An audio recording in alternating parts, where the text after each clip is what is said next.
little tour of my studio unit. Air fryer that I super duper love. Lagyan talaga ng makeup ko.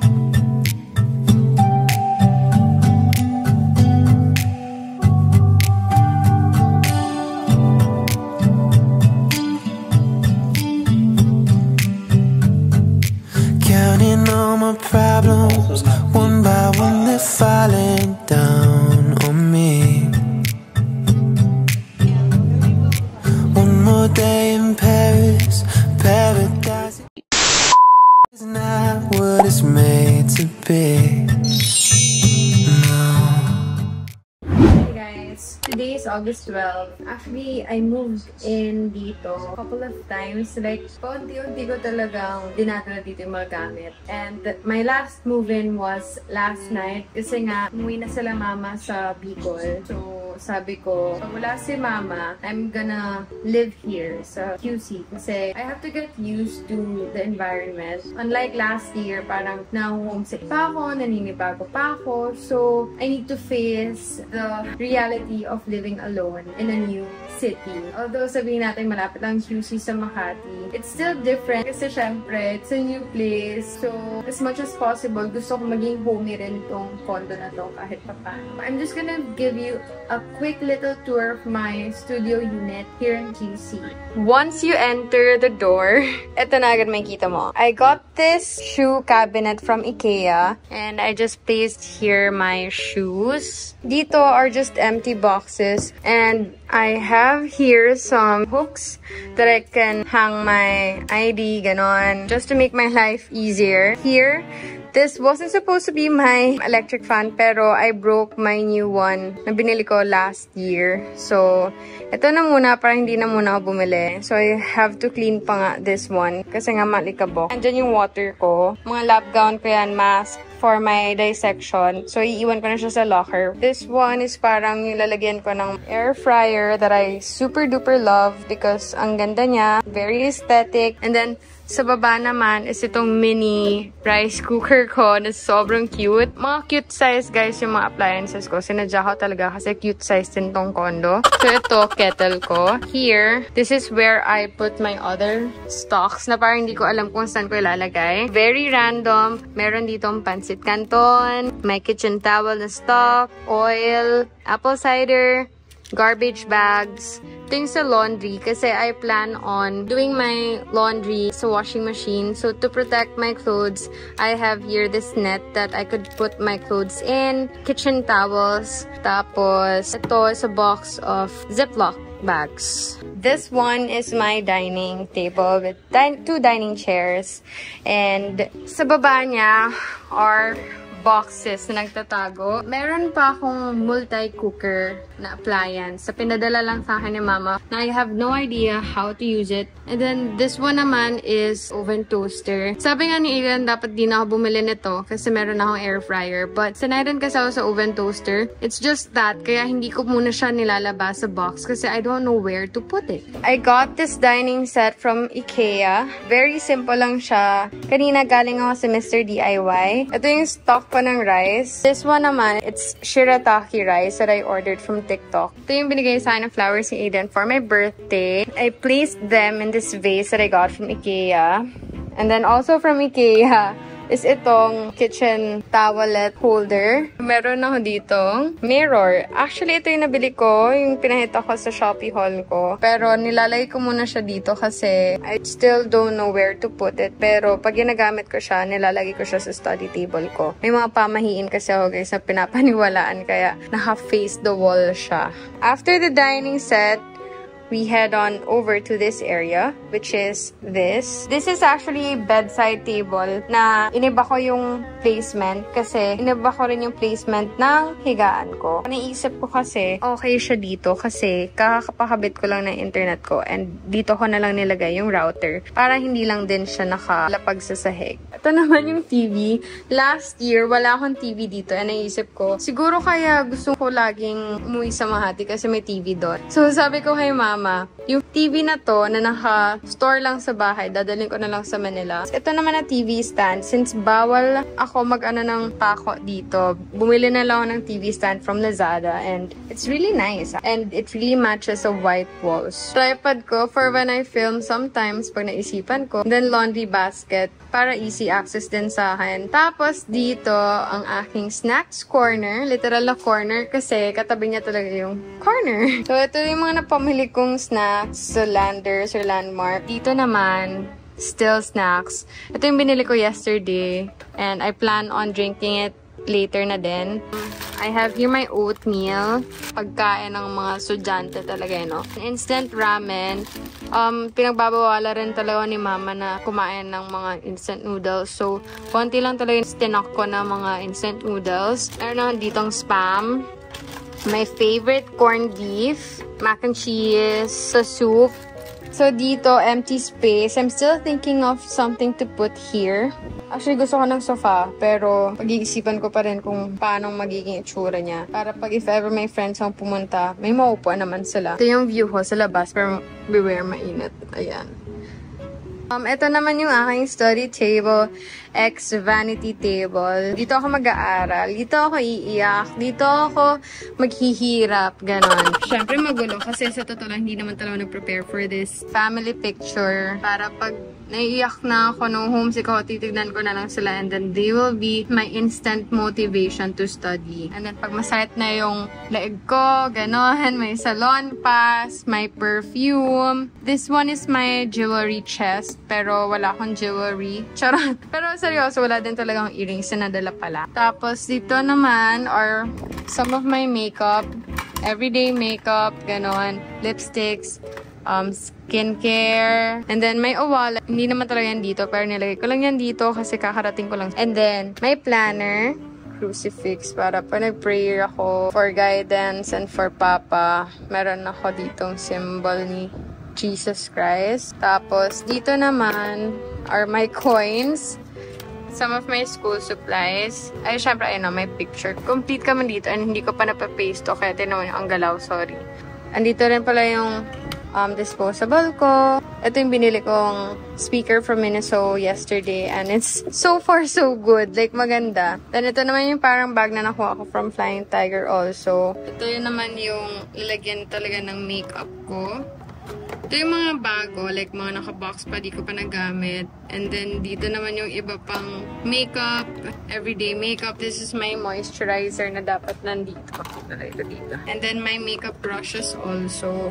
Tapos, yung mga travel size ko nandito din. Dito naman sa drawer, mga resibo. Pag nag-accounting na ako sa sarili ko, kung kailangan ko na magtipid or what, andito yung mga receipt. And then, my watch. Yung bigay sa ni Adrian na phone strap.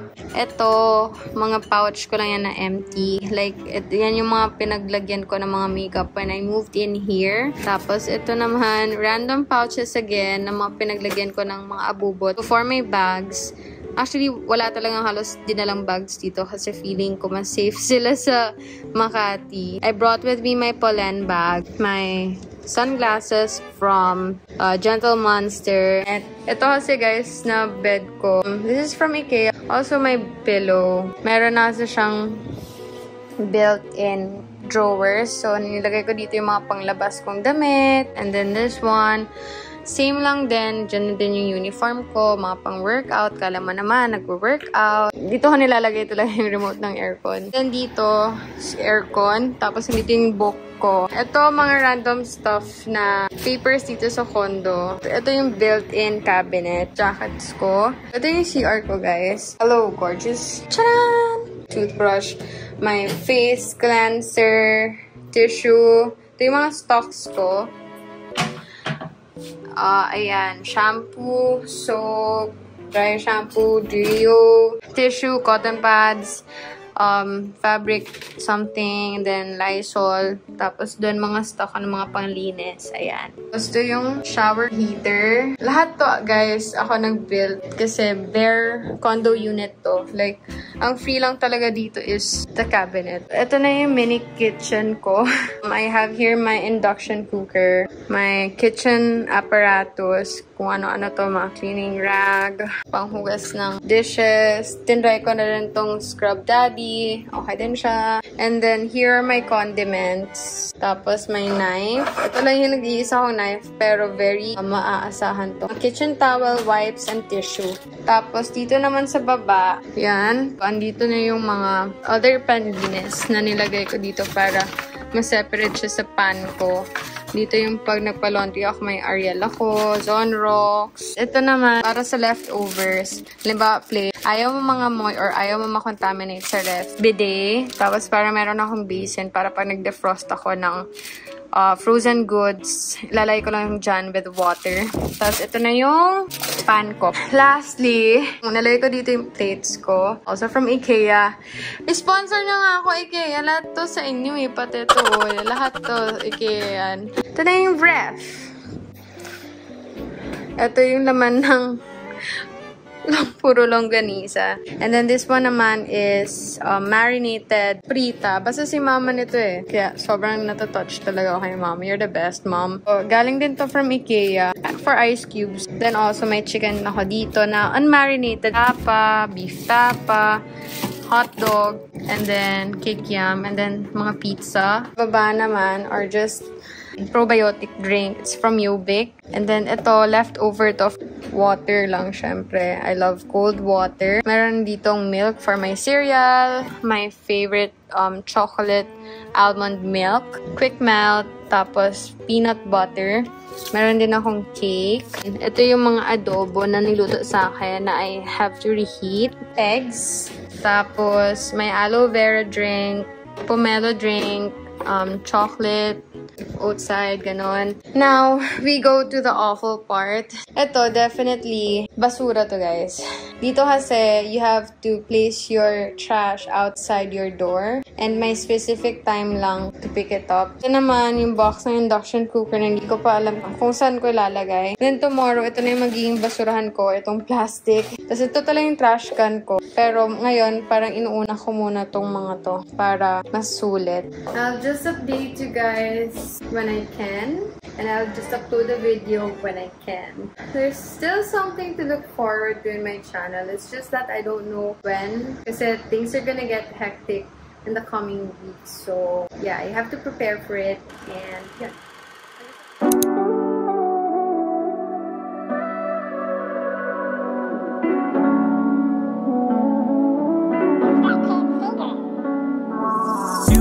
Tell me nothing, 'cause we both see it coming. Yeah, I'm up at night, are you wondering? 'Cause we both see it coming, but are we done recovering? Don't wanna let this go, let's wait till the sun comes up. You look into my eyes, the silence made you fall in love. But I don't know if you and I will last. The baggage that we carry is from the past. We act it's okay, but the pain stays in place in the cast. We just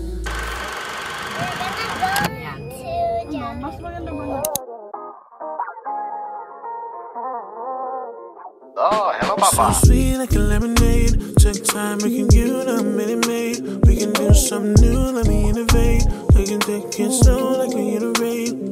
So sweet. Where are you? I am Jollibee. A minute, mate. We can do something new, let me innovate. Take it slow like we iterate. Thought I could run away. Your smile made me wanna stay. Come with me, we can make a way. Give me time, let me demonstrate. Want you over, want you closer. Sabi mo, uwi ka. Hindi ka pa nagtututbrush. Sweet like a lemonade. Take time, we can give it a minute, mate. We can do something new, let me innovate. So sweet like a lemonade. We can do something new, let me innovate. Took time, making you a minute, mate. Take it slow like we in the rain.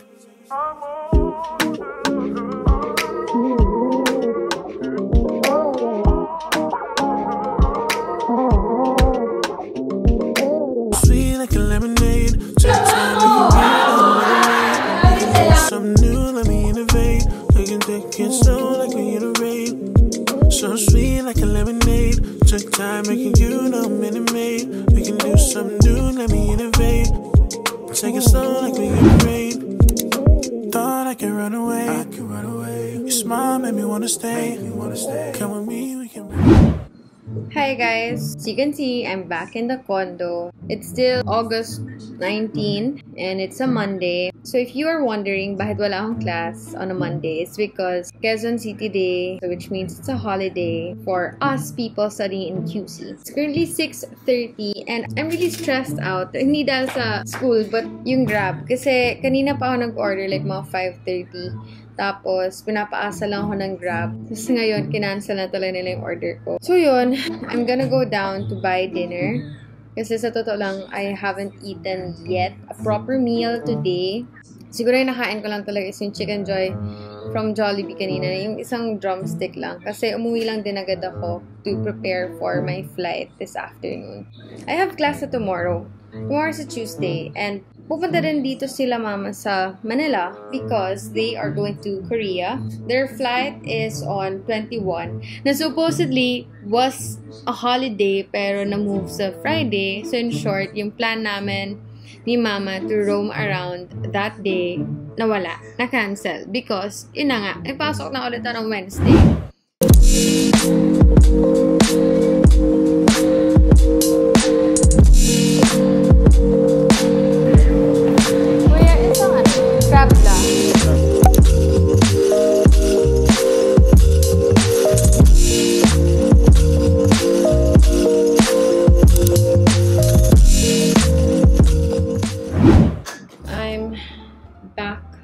While I'm eating, I want to watch a vlog, specifically Jorella's vlog because she's my Lodi. It's the Living Alone series. Here's what I got from Salad Stop. I got this acai banana cake and then this Green Glow smoothie. From what I remember, this tastes good. I got okra wrap. I split it into two kasi they mixed up my order. This is not okra blah. This is Caesar. Inhale, exhale. Inhale, exhale. Annoying talaga. Can I just say, I was expecting to get crab blah. And you don't get to check your order while they're making it kasi they let you sit somewhere there and wait until they call your name sa cashier to pay. So, anyway.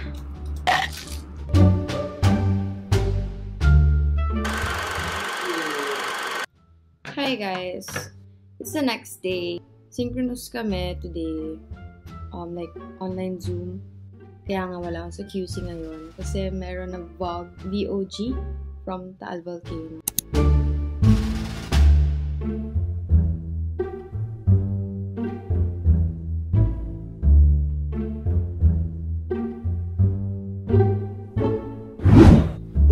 Not be a synchronous session, but it will be an asynchronous session. It's 7:43 and paparating na sila mama. So, I'm getting ready for dinner. Kaka-park ko lang. Nahirapan ako maghanap ng parking. Days feel lazy, which days it may be. I've been slacking off. Days feel like daydreams, why my memory hazy? Where'd it go so wrong? When you ask how I've been doing, I think I'd really rather say I've been feeling fine. It's easier to say that I'm alright. Stuck on a loop, getting all in my head. So much to do, I can't count the endless hours I've spent. I'm failure prone. Time's always been an enemy, scaring me half to death. I fell asleep at 17 and woke up 30.